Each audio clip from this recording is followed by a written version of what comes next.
Sometimes the most cherished aspirations can morph into the most harrowing terrors.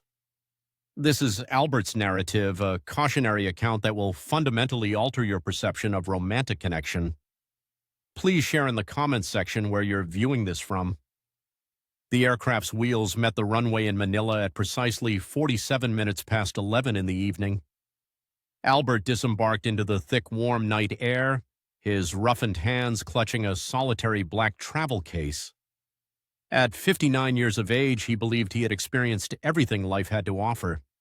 25 years serving as a construction foreman in Michigan, a profoundly acrimonious dissolution of marriage that cost him half of his retirement savings, offspring who rarely initiated contact anymore.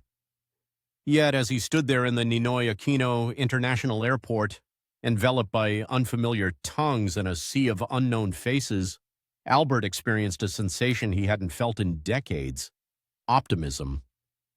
"This is it," he murmured to himself, "a brand new beginning." The taxi driver's command of English was rudimentary, but his smile conveyed a genuine warmth. As they traversed the vibrant, illuminated thoroughfares of Manila, Albert pressed his face against the window. Street vendors peddling grilled delicacies at the stroke of midnight, families precariously balanced three abreast on motorbikes, children engaged in play within narrow laneways despite the advanced hour. Everything here felt infused with vitality. Back in Detroit, his apartment echoed with silence, punctuated only by the refrigerator's drone and the distant murmur of traffic. Here, life throbbed through every artery of the city. Albert had conducted extensive preparatory research, 3 months spent conversing with Filipino women online, exchanging endearing messages, engaging in video calls, and receiving assurances of discovering genuine affection. However, one woman distinguished herself from the rest. Her appellation was Maya, a 27-year-old nursing student hailing from Quezon City, possessing large brown eyes that radiated a captivating sparkle even through the confines of his laptop screen. Unlike the others, she never inquired about financial matters. Instead, she probed into his aspirations, his preferred culinary delights, and the things that brought him mirth. "I am eagerly anticipating our meeting," she had typed just prior to his boarding the flight. "I possess a favorable premonition regarding our connection." Albert smiled, recalling those very words as the taxi navigated its way to his hotel in Makati. Tomorrow he would finally encounter Maya in person. Tomorrow his authentic life would commence. Yet, had Albert possessed foreknowledge of the events that awaited him in the ensuing months, he might have reconsidered and opted for the immediate return flight home. The shopping mall hummed with the energy of the afternoon. Albert occupied a seat in the food court, repeatedly checking his timepiece, his palms perspiring despite the climate control. Then he saw her. She navigated the throng with an air of self-assurance, her long black hair cascading over her shoulders, adorned in a simple azure dress that lent her the appearance of having stepped from the pages of a fashion magazine. Upon spotting Albert, her countenance illuminated with a smile that caused his heart to momentarily falter. "Albert!" she exclaimed, practically sprinting towards him. She embraced him in a hug that evoked a profound sense of homecoming. She exuded the fragrance of jasmine and vanilla. For a fleeting moment, Albert momentarily forgot his age, the silver in his hair and his expanding waistline. "You're even more handsome in person," Maya remarked, stepping back to admire him. "The camera truly doesn't capture your full appeal." Albert flushed like a schoolboy. "You are the truly radiant one here. I still can't quite comprehend that you expressed interest in meeting me." They conversed for hours. Maya recounted her upbringing in a modest province amid 6 siblings, the premature passing of her father when she was merely 12, leaving her mother to raise them single-handedly. She spoke of working 3 concurrent jobs to finance her nursing education. "My aspiration is to assist individuals," she stated, her eyes shimmering with earnestness. "However, life is arduous here. Expenses are exorbitant and remuneration is exceedingly meager." Albert found himself reciprocating, sharing anecdotes of his solitary evenings in Michigan, expressing his observations about how American women his age often appeared embittered, solely preoccupied with his financial capacity. He articulated his weariness of feeling unacknowledged. "You are not invisible to me," Maya affirmed, reaching across the table to gently touch his hand. "I perceive you, Albert, the genuine you." That evening, she guided him through the vibrant cityscape of Manila. They journeyed via jeepney through the bustling avenues, and she introduced him to her preferred eatery, a barbecue stall, laughing heartily as he grappled with the fiery condiment.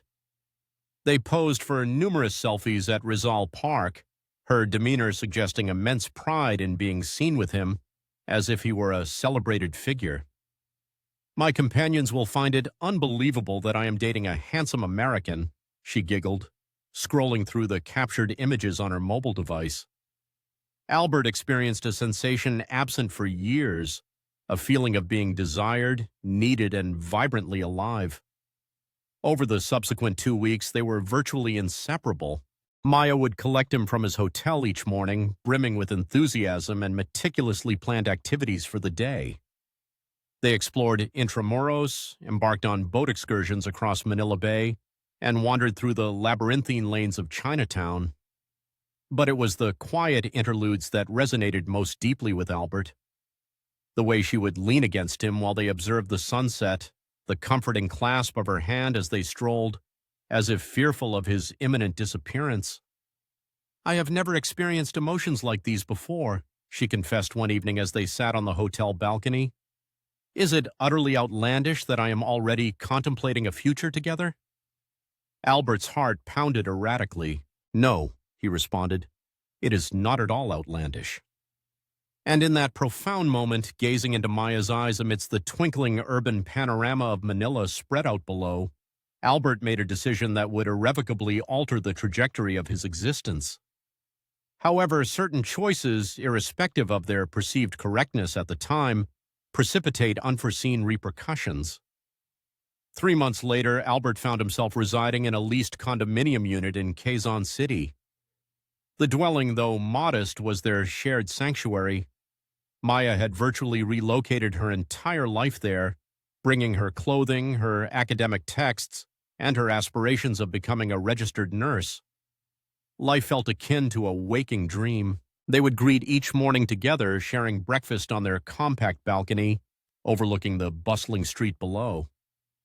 Maya would then depart for her classes while Albert explored the city or engaged in video calls with his companions back home, proudly boasting about his captivating girlfriend. "You fortunate fellow," his friend Dave would exclaim. "She is stunning and genuinely appears to care for you." That was the essence of Maya's appeal. She did indeed seem to care. She would send him text messages throughout the day inquiring, "Have you eaten? Please remember your medication. I already miss you." She would offer soothing massages to his shoulders whenever he complained of back discomfort. She listened intently to his narratives concerning construction projects, as if they were the most fascinating accounts she had ever encountered. Yet gradually Albert began to perceive subtle anomalies. Maya's phone was invariably placed face down whenever they were together. She would excuse herself to attend to telephone calls, conversing rapidly in Tagalog before returning with explanations that felt meticulously rehearsed. "It is merely my sister," she would profess. "Family matters, you understand." Her nursing school schedule exhibited a disconcerting unpredictability. On certain days, her classes spanned from morning until late evening. On other occasions, she possessed unexplained periods of free time lasting for several hours. "The professors are perpetually altering the schedules," she explained when Albert inquired about the discrepancies. "It is exceptionally disorganized here." Then there were the discussions surrounding finances. Initially, they were minor and casual, pertaining to tuition expenses, familial emergencies, and unforeseen expenditures. "My mother is unwell," Maya disclosed one evening, her eyes welling with tears. "She requires medication, but it is prohibitively expensive. I am at a loss as to what to do." Albert's heart ached at witnessing her distress. "How much?" he inquired. "No, I could never ask you for money," Maya protested. However, she proceeded to mention the exact sum. While not a substantial amount by American standards, Albert recognized its immense significance to her. He provided the funds without a moment's hesitation. Her gratitude was overwhelming, manifesting in tears, affectionate kisses, and fervent promises to repay him the instant she graduated and secured employment. However, the requests became increasingly frequent, more urgent, and undeniably more costly. A classmate was getting married, necessitating a suitable dress for Maya for the occasion. Her laptop malfunctioned, and she required it for her academic pursuits. Her nephew was hospitalized. Albert found himself acquiescing to each request. This was not due to any inherent naivete. He was far from unintelligent. It stemmed from the unbearable pain associated with contemplating the alternative. If Maya was exploiting him for financial gain, then what did that signify for their relationship? What did that define him as? Consequently, he consciously dismissed his burgeoning doubts, manufactured justifications, and rationalized that in a country grappling with economic challenges, financial exigencies were an intrinsic aspect of everyday existence. Yet in the quietude of the late night, while Maya slept beside him, Albert would lie awake, gazing at the ceiling, and ponder the authenticity of their shared reality. How much of Maya's affection was genuinely felt, and how much was merely an exceptionally convincing performance? The revelation, however, was approaching far sooner than he anticipated. 6 months spent in the Philippines had wrought a significant transformation in Albert. He had shed weight, acquired a smattering of Tagalog phrases, and felt a surge of vitality surpassing anything he had experienced in years. Maya was the catalyst for all these improvements. She had introduced him to her family circle, including her mother, her siblings, and her numerous aunts and uncles. They embraced him as if he had always been an integral part of their extended kinship. He participated in family gatherings where everyone vied to serve him the most delectable food. Children would clamber onto his lap, affectionately calling him Tito Albert. For the first time in his adult life, Albert felt a genuine sense of belonging. "You bring Maya so much happiness," her mother conveyed to him one Sunday following their meal. "I can discern it in her eyes. She cherishes you deeply." That evening, as they strolled along Roxas Boulevard, admiring couples capturing selfies against the backdrop of the Manila Bay sunset, Maya gently broached the subject of their future. "Albert," she said softly, "do you ever contemplate marriage?" His heart momentarily ceased its rhythm. "Every single day," he admitted, "meaning for me." "Do you consider marrying me?" Albert halted his perambulation. He turned to face her, taking her hands within his. "Maya, I contemplate it ceaselessly. I envision constructing a life alongside you, raising a family and growing old together." Tears began to stream down her cheeks. "Really? Is it truly so?" "I love you, Maya," he declared, "more profoundly than I have ever loved another individual." She sealed his declaration with a kiss right there on the bustling pavement, unconcerned by the surrounding onlookers. "I love you too, Albert, immensely." 2 weeks thereafter, Albert found himself on bended knee in the center of Luneta Park. Maya emitted a gasp of astonishment upon glimpsing the ring. It was unostentatious, yet it gleamed brilliantly in the afternoon sunlight. "Maya Santos," Albert began, his voice betraying a tremor, "will you consent to marry me?" "Yes," she exclaimed, her voice resonating with such volume that it seemed to encompass half the park. "Yes, yes, yes!" The surrounding spectators erupted in applause. Strangers eagerly captured photographs. Maya, a mixture of tears and laughter, proudly displayed her ring to anyone who would acknowledge it. They exchanged vows precisely 3 months later. A modest ceremony was held in a beautiful church situated in Quezon City. Maya appeared ethereal, clad in a simple white gown. Albert, adorned in a barren Tagalog, felt a profound sense of belonging in his new country. Maya's kin nearly filled the church pews, while Albert's contingent was sparse, comprising just 2 acquaintances met at a McCarty bar. Yet none of this detracted from the profound moment. What truly resonated was the woman by his side, vowing unwavering love through all of life's trials. I'm the luckiest man alive, Albert murmured as their first dance commenced. And I'm the luckiest woman, Maya echoed. However, Albert would soon discover that fortune in Manila could shift as rapidly as the tropical weather, and sometimes the very person professing eternal devotion might be orchestrating your downfall. Their marriage brought about a seismic shift, albeit not in the ways Albert had anticipated. Maya relinquished her nursing studies the month following their wedding. I don't need to work anymore, she declared with a radiant smile. I have you to provide for me. Albert felt a pang of uncertainty but refrained from appearing overbearing. If Maya wished to dedicate herself to their life as husband and wife, he saw no reason to object. Then a business proposition arose. Albert, my dear, Maya began one morning at breakfast, I have an idea. What if we launched our own venture? Her plan was meticulously detailed, a modest eatery in Quezon City, offering authentic Filipino cuisine to both locals and expatriates. She had already identified the ideal location, consulted with vendors, and even conceptualized a straightforward menu. I could manage it during the day while you rest, she enthused. It would provide us with a stable income and I'd feel productive again. What's your take? Albert was delighted to see her so animated. What would our startup capital be? Maya produced a notebook filled with meticulous calculations, rent, equipment, initial inventory, permits, and staff wages. The total sum made Albert's eyes widen, yet it wasn't insurmountable. He possessed his pension, some accumulated savings, and the proceeds from selling his Michigan residence.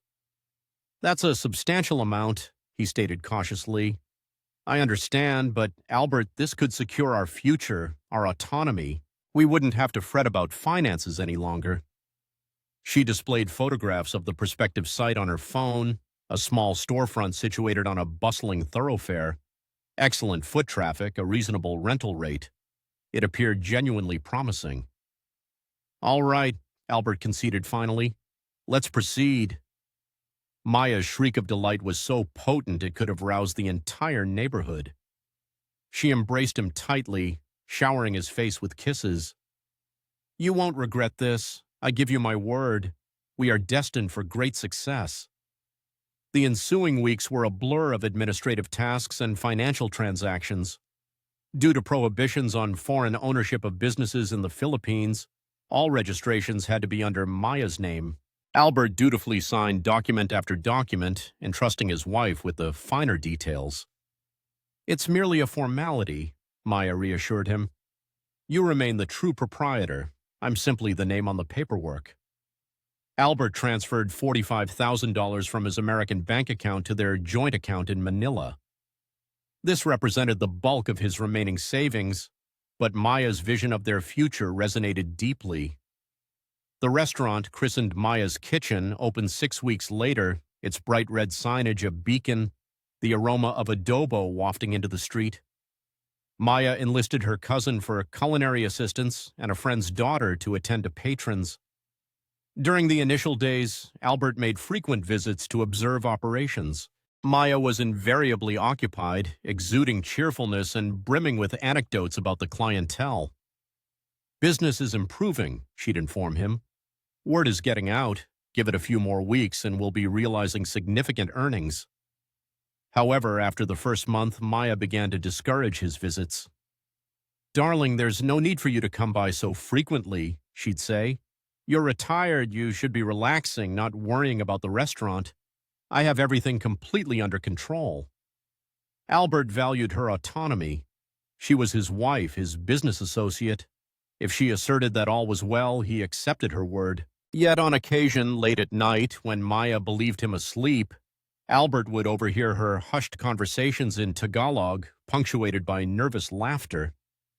When questioned about the late-night calls, Maya would offer a reassuring smile, attributing them to supplier issues, nothing for you to concern yourself with. Albert yearned to believe her, needing to believe her, for if Maya was fabricating truths about their business, he dreaded to think what else she might be concealing. Albert awoke at 3 o'clock in the morning to find Maya's side of the bed cold, devoid of her presence, as if she had departed hours earlier. This was the third instance that week. "Maya," he called out, but the condominium remained silent. He discovered a note on the kitchen counter. "Emergency at the restaurant. Back soon. Love you." Albert prepared coffee and settled on the balcony, observing the deserted streets below. A few jeepneys rumbled past, but the majority of Manila slumbered. He pondered what sort of restaurant emergency could necessitate a 3 o'clock departure. When Maya finally returned with the dawn, her alibi was readily available. "The freezer malfunctioned," she explained. "I had to salvage all the food before it spoiled. I contacted some suppliers to take it off our hands. Thank goodness we didn't suffer total losses." She appeared fatigued, yet her makeup was immaculate, her attire pristine, and she exuded the fragrance of expensive perfume, not the typical restaurant ambiance. "Perhaps I should assist next time," Albert offered. "No need," Maya interjected quickly. "I managed it. You should rest." Later that afternoon, while Maya was purportedly at the restaurant, Albert decided to surprise her with lunch. He walked the 6 blocks to Maya's kitchen, carrying a bag of her preferred suman from the local market. The restaurant was closed. More than just closed, it appeared abandoned. The windows were dark, chairs were piled atop tables, and a thick layer of dust coated everything. A "for rent" sign was affixed to the door, displayed in both English and Tagalog. Albert's heart began to pound. He tried the door, but it was locked. Peering through the windows, he saw only empty shelves and a scattering of old flyers on the floor. "Excuse me," he called out to a woman selling vegetables from a nearby cart. "How long has this establishment been shuttered?" She regarded him with a sympathetic gaze. "2 months, sir. Perhaps longer. The young woman who rented it stopped coming. She simply vanished one day." Albert felt an overwhelming wave of nausea. 2 months. Maya had been deceiving him for 2 months, fabricating daily excursions to work. He stumbled home in a daze. When Maya returned that evening, brimming with tales of a busy lunch service and a new patron who had raved about her pancit, Albert simply stared at her. "How was your day, darling?" she inquired, bestowing a kiss upon his cheek. "Fine," he managed. "And the restaurant?" "Wonderful. We're truly cultivating a loyal customer base.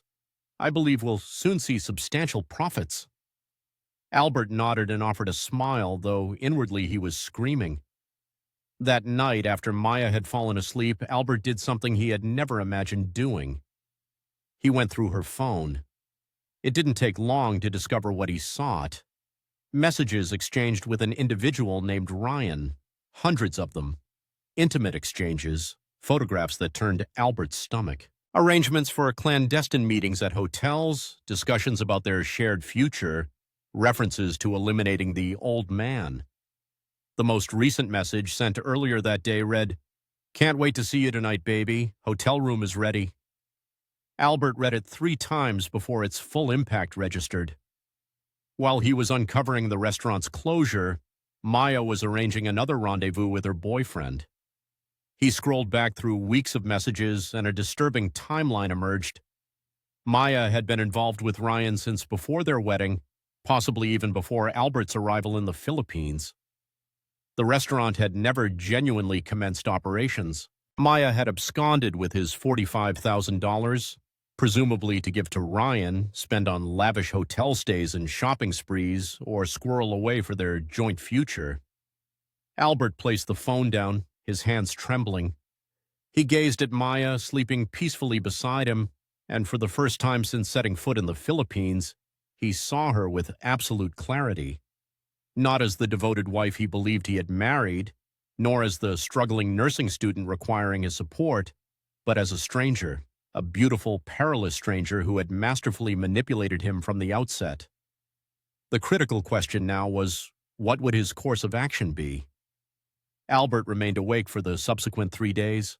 He would lie there watching Maya sleep, contemplating the sincerity of her smiles, the truth behind her declarations of love, and the number of nights she had returned from Ryan's embrace to bid him good night. He engaged the services of a private investigator, a Filipino-American former police officer named Carlos, who specialized in such intricate cases. "You'd be surprised at how common this is," Carlos remarked during their initial meeting. "Foreign gentlemen seek love here, and certain local women perceive dollar signs, not all of them, of course, but enough to create a significant issue." Carlos operated with remarkable efficiency. Within a week, he had compiled photographic evidence, hotel receipts, financial records, and phone logs. The accumulated proof was both overwhelming and devastating. Maya and Ryan had been romantically involved for over a year preceding Albert's arrival in Manila. They resided together in a condominium in Marti, likely financed by Albert's funds. Ryan was unemployed, subsisting on whatever Maya could extract from Albert. "She's been corresponding with 3 additional foreign suitors online," Carlos reported. "It appears you were merely the first to materialize." The most agonizing aspect was the photographs.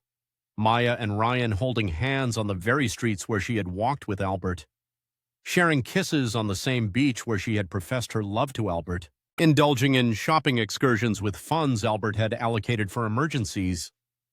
Albert stared at the evidence meticulously arranged across his kitchen table. His entire relationship with Maya had been an elaborate performance. Every moment of shared happiness, every promise of everlasting commitment, all of it had been carefully orchestrated to divest him of his wealth. When Maya returned home that evening, humming a cheerful tune as was her custom, Albert was waiting for her, clutching the incriminating photographs. "Sit down," he instructed her quietly. Maya's face drained of color as she surveyed the pictures. For a fleeting instant, Albert perceived genuine emotion in her features. "Fear, Albert, I can explain. Please don't." His voice carried a calm he didn't truly feel. "Stop deceiving me. I'm aware of Ryan. I know about that non-existent restaurant. I'm informed about the other gentlemen you communicate with online." Maya's carefully constructed facade crumbled entirely. The persona of the doting, affectionate wife vanished, supplanted by an individual Albert had never encountered before, someone exhibiting coldness and strategic calculation. "So what?" she challenged, folding her arms. "What are you going to do about it?" The question struck Albert with the force of a physical blow. What indeed could he do? He was 59 years old, situated thousands of miles from his homeland in a nation whose legal framework he barely grasped. Maya was his legal spouse. All their shared financial holdings were registered under her name. "I want a divorce," he declared. Maya responded with an audible laugh, a genuine, unforced laugh. "There's no provision for divorce in the Philippines, Albert. Didn't you conduct your due diligence before relocating?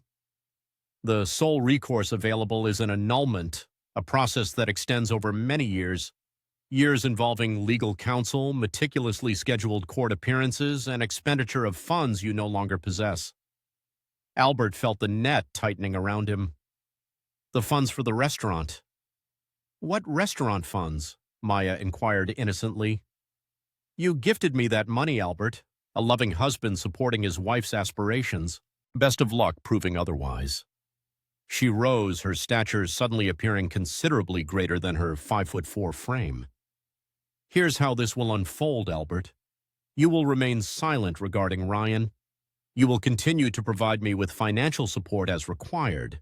And perhaps if you conduct yourself admirably, I will permit you to maintain our marital status." Her smile at this juncture was chillingly devoid of warmth. "And if I decide otherwise," she continued, "I will lodge formal complaints with the barangay. Allegations of domestic violence, emotional abuse, marital rape. Immigration will find that compelling. How long do you anticipate it will take them to deport you? Would you prefer to spend your remaining days in the Philippines incarcerated?" Albert realized his entire body was trembling, not from apprehension, but from an overwhelming surge of pure, unadulterated rage at his own foolishness, at how easily he had been manipulated. "You are malevolent," he whispered. "I am practical," Maya countered. "You arrived here seeking a youthful, attractive companion who would cater to your needs indefinitely. I provided you with precisely what you desired. The fact that it lacked authenticity does not negate the agreed-upon price. She retrieved her handbag and moved towards the exit. I'm going out. I don't know when I'll return. Arrange your own evening meal. The door slammed shut behind her, leaving Albert to confront the devastation of his aspirations. The ensuing week was a blur of despair and fury for Albert. He lost his appetite, his sleep, his mental clarity. Everywhere he looked within the condominium, their shared residence, he was confronted with stark reminders of the extent to which Maya had deceived him. The wedding photographs adorning the walls, the "I love my husband" mug Maya had ironically gifted him, the very bed where she had murmured promises she never intended to honor. Maya came and went according to her own will. At times, she would be absent for several days. Upon her return, she would act as if nothing had transpired. "Good morning, dear," she'd greet him cheerfully, preparing coffee as if she were still the devoted wife. "Did you rest well?" This psychological torment proved far more debilitating than any financial losses. Albert began to question his own sanity. His companions back in Michigan observed a marked deterioration in his appearance during their video calls. "You look dreadful, Al," his friend Dave remarked. "What's occurring over there?" Albert found himself incapable of articulating the truth. The shame was too profound. How could he confess that his beautiful younger wife harbored no affection for him, that all his boasts were fabrications? "Just tired," he would respond. "The heat is getting to you." However, Maya's campaign against him was far from over. One evening, she presented him with a new demand. "Albert, I require $20,000. He looked up from his modest meal of instant noodles, a stark contrast to Maya's cessation of cooking for him. "For what purpose?" "My cousin intends to launch a business venture, import-export operations, highly lucrative. I informed him you would be making an investment." Albert nearly scoffed. "Do you truly believe I am that gullible?" Maya's expression hardened. "I believe you will provide me with the funds unless you wish me to make certain telephone calls." She produced her mobile device, revealing a contact entry labeled Immigration Officer Maria Santos. "An amusing facet of domestic violence accusations," Maya stated casually, "is that they require minimal corroboration, merely a fearful spouse presenting bruises and a narrative of abuse at the hands of her foreign husband." Albert's blood ran cold. "You wouldn't dare." For a moment, their gazes locked across the confines of the small kitchen. Albert envisioned his future unfolding before him, years of relentless blackmail, a gradual draining of his remaining financial resources and personal dignity until nothing was left, unless he took a decisive action. "Very well," he stated softly. "I will procure the funds for you." Maya's smile was one of unadulterated triumph. "A wise decision. I will need it by Friday." However, Albert had no intention of relinquishing another cent to Maya. That very night, after she departed for another evening out with friends, he contacted Carlos, a private investigator. "I require your assistance," Albert requested. "Not in gathering evidence this time. I need to disappear." Carlos remained silent for a considerable duration. "Are you certain about this? Once you depart, there is no returning." Albert surveyed the condominium one final time, taking in the wedding photographs, the hollow promises, and the self-imposed prison Maya had constructed around him. "I am certain," he affirmed. "Facilitate my departure." The plan was straightforward. Albert would withdraw the remaining funds from their joint account, approximating $15,000. Carlos would transport him to the airport at 4 o'clock in the morning, prior to Maya's return from her nocturnal excursions. By the time she realized he was gone, Albert would be traversing the Pacific Ocean. It was not a matter of justice. Maya would retain the funds designated for the restaurant, the wedding gifts, and all other assets she had pilfered from him, yet survival at times takes precedence over the pursuit of justice. As Albert meticulously packed his single suitcase, the very same one he had arrived with 8 months prior, He found himself contemplating the Albert who had disembarked from that aircraft brimming with optimism and aspirations. That earlier version of himself had been naive, perhaps even foolish, but he had also possessed the courage to embrace the possibility of love, even at the advanced age of 59. This current Albert, preparing his belongings at 2 o'clock in the morning to abscond from his own wife, was arguably wiser. However, he was also profoundly wounded in ways that might never fully mend. He left Maya a note on the kitchen counter, positioned near the coffee maker where she would discover it in the morning. Maya, the charade is concluded. Refrain from attempting to locate me. Cease all contact. I am cognizant of your true nature, and you are now aware of mine, an individual who refuses to be your victim any longer. May you find happiness with Ryan. You are well suited for each other. Albert exited the condominium at 3:30 in the morning, carrying only his suitcase and the painful realization that affection, at times, is insufficient.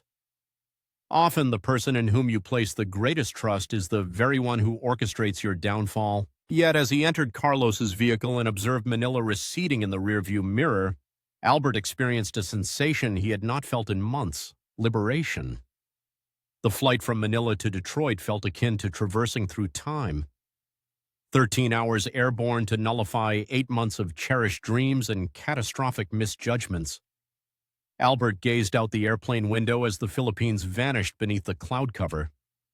Somewhere down there, Maya was likely awakening to his note, perhaps already contacting Ryan in a state of agitation, possibly formulating her subsequent strategy.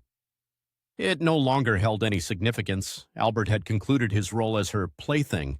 The passenger seated beside him was a young Filipino-American gentleman, approximately 25 years of age, possessing kind eyes and a Michigan State University sweatshirt. "Are you all right, sir?" the young man inquired during the meal service. "You appear as though you've undergone a trying experience." Albert almost chuckled. "One might say that, returning home."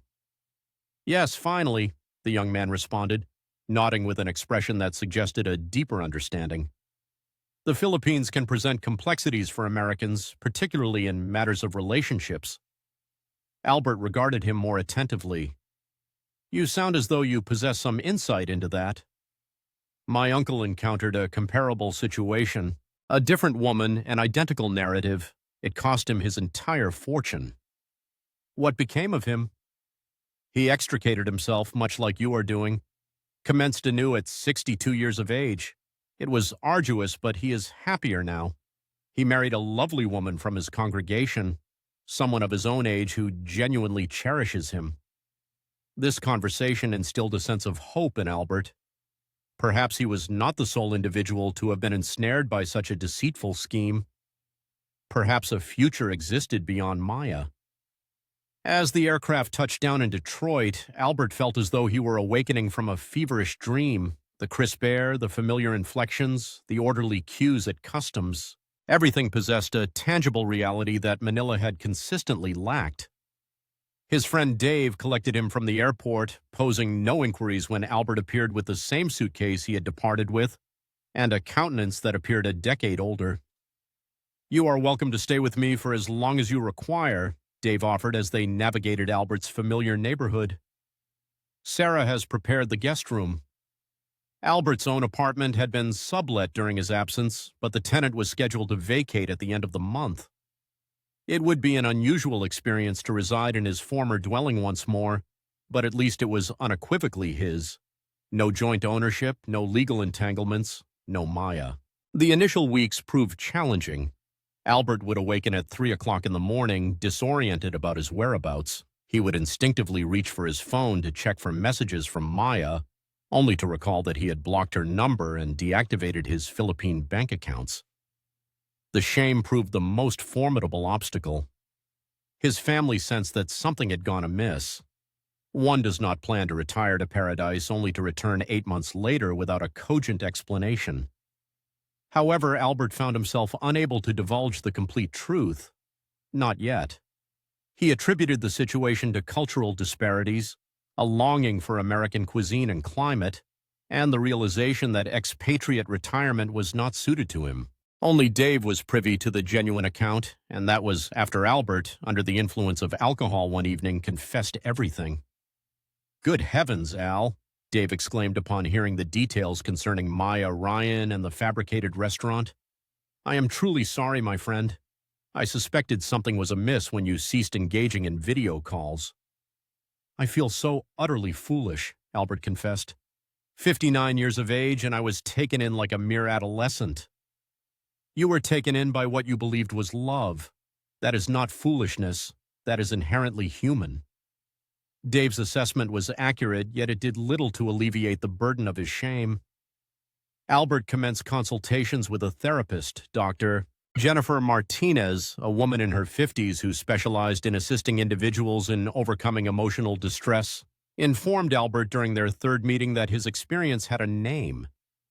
She explained that it was a romance scam, and its prevalence was greater than most people realized. While his legal marital status added a layer of complexity, she assured him that the psychological impact remained consistent. Albert inquired about the path to recovery and how he could ever trust again. Dr. Martinez responded that time and forgiveness were key. Albert expressed his inability to forgive Maya for her actions. Dr. Martinez clarified that she was not referring to forgiving Maya, but rather forgiving oneself. This sentiment resonated deeply with Albert, hitting him harder than he anticipated. He recognized that he had been burdened by more than just anger and shame. Guilt was also a significant weight.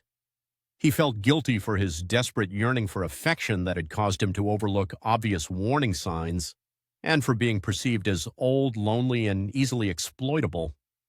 Dr. Martinez reassured him that his vulnerability did not signify weakness, but rather his humanity.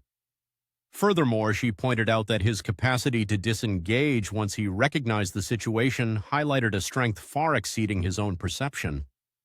Gradually, and with considerable effort, Albert began to mend. He secured a part-time return to his former construction job. The physical labor provided a welcome contrast to the months spent idle in Manila. His colleagues welcomed him back with lighthearted remarks about his ill-fated vacation, but they did not pry for details. Albert resumed attending church not due to a newfound faith, but out of a need for a supportive community, people who remembered him before Maya and saw him as more than a victim. 6 months after his return from the Philippines, Albert received a Facebook message from an unfamiliar account. The profile picture was a generic sunset, but the message sent a chill down his spine. It read, "Albert, this is Maya. I know you're reading this. I'm pregnant with your child. Send money for the baby or I'll tell everyone in your hometown what kind." Albert stared at the message, the implication of the scam becoming chillingly clear: $500 monthly, or her fabricated story would be disseminated. The former Albert, consumed by his desire for Maya's affection, might have reacted with panic, perhaps sending the money simply to end the ordeal. However, this Albert, having extricated himself from her web and begun rebuilding his life, possessed a clearer perspective. He took a screenshot of the message, forwarded it to Carlos in Manila, who confirmed Maya's non-pregnancy and her ongoing attempts at similar deception with 2 other men. Then Albert performed an action that brought him more solace than anything he had experienced in months. He blocked Maya's account and deleted the message. He realized that some specters only held power if one allowed them to. 2 years later, Albert resided in a modest suburban home in Detroit. While not opulent, it was unequivocally his.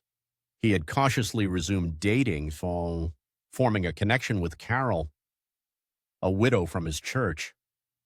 She was his age and understood the complexities of starting over later in life. Carol was aware of Maya's deception. Albert had learned to recount his ordeal without shame, and she admired his resilience. One evening, as they shared a quiet moment on his porch watching the sunset, Carol told him, "You're braver than you know. A lot of men would never recover from something like that." Albert squeezed her hand. He acknowledged that he had come close to not recovering, but he had for the most part. The recurring nightmares ceased. The shame softened into a dull ache, and the anger transformed into a more constructive emotion, wisdom.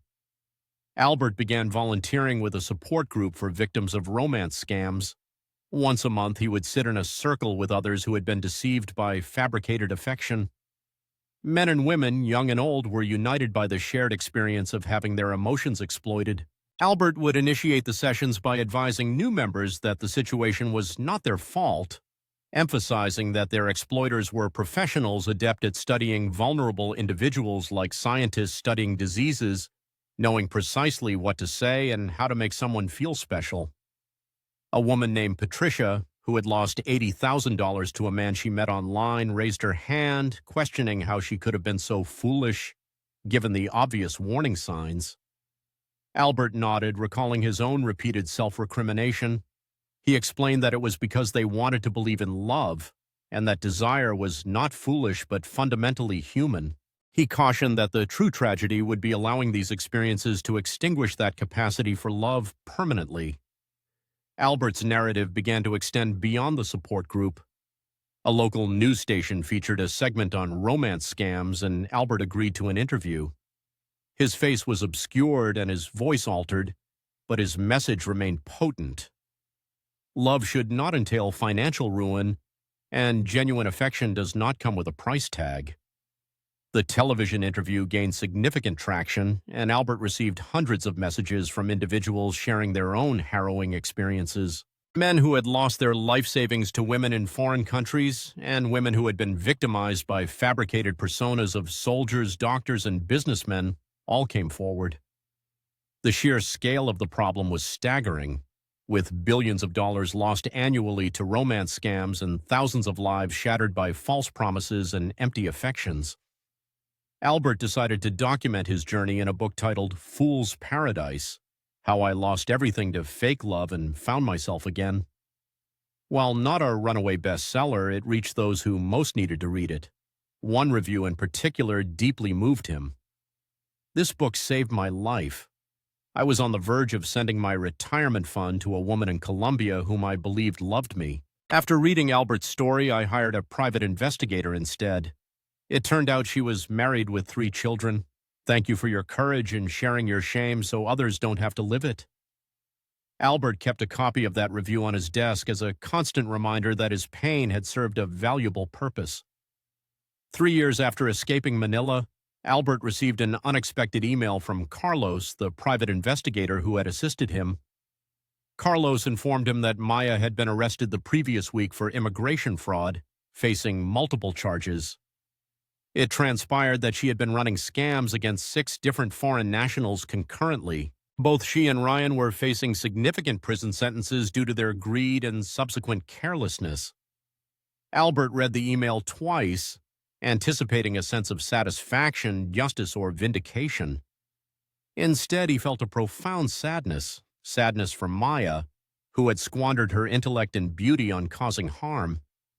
Sadness for the numerous men she had deceived. Sadness for the underlying societal issues of poverty and desperation that gave rise to predators like her. Most significantly, however, he felt a deep sense of gratitude. Gratitude for his escape, for his survival, and for the self-love he had cultivated, empowering him to leave someone who did not deserve his affection. Albert closed his laptop and went to the kitchen where Carol was preparing dinner. She looked up as he entered, her face radiating genuine warmth. "How was your day?" she asked. The question was identical to one Maya used to pose, but when Carol asked it, Albert knew she genuinely desired to hear the response. "Good," Albert replied, kissing her cheek. "Really good." That night, lying beside Carol and listening to her steady breathing, Albert reflected on the man he had been when he disembarked in Manila 4 years prior. That version of himself had been searching for love in all the wrong places, for all the wrong reasons. He had mistakenly believed that love was contingent upon being needed, on being the hero in someone else's narrative, or on proving his worth despite his age and isolation. However, real love, as Albert had come to understand, was far simpler. It was Carol's genuine inquiry about his day. It was sharing morning coffee without keeping track of who paid for groceries. It was being accepted unconditionally, not for what he could provide. Albert had finally discovered genuine love, but only after learning to cherish himself enough to demand it. If you are viewing this video, you may be contemplating finding love abroad. Perhaps you are weary of dating within your own country, believing a younger partner from a different culture will alleviate your loneliness. I comprehend that sentiment. I have experienced it myself. However, before you book that plane ticket, before you wire funds, before you commit to marriage after only 3 months of knowing someone, allow me to offer some hard-earned advice. Firstly, take your time. Genuine love does not operate on a strict deadline. If someone is pressuring you for immediate commitment, demanding money promptly, or urging significant life changes after only a few weeks, it is not love, it is manipulation. Secondly, safeguard your assets. Never, under any circumstances, place property or major investments in another person's name, regardless of how much you trust them. Love does not necessitate making yourself financially vulnerable. Thirdly, familiarize yourself with the relevant laws. If you are relocating to another country, it is imperative to understand its legal system, including marriage and divorce laws, as well as property rights. Ignorance in these matters is not bliss, it is perilous. Fourthly, trust your instincts. If something feels amiss, it most likely is. Do not disregard red flags simply because you desire a fairy tale outcome. Fifthly, have a contingency plan. Maintain sufficient funds in your own name within your own country to facilitate your return should circumstances deteriorate. Hope for the best, but prepare for the worst. And finally, remember your inherent worth. You do not need to purchase love, nor do you need to rescue someone to be deserving of affection. True love embraces you for who you are, not for what you can offer. I nearly lost everything chasing a dream that was never real. However, in doing so, I gained something far more valuable, the knowledge that I deserve better and that we all do. Do not allow desperation to render you an easy target. Do not let loneliness impair your judgment. And never permit anyone to convince you that love requires the sacrifice of your dignity, your security, or your self-respect. Love is intended to enhance your life, not to dismantle it. If my story can prevent even one person from repeating my mistakes, then perhaps it was all worthwhile. Take care of yourselves and remember that true love is worth waiting for.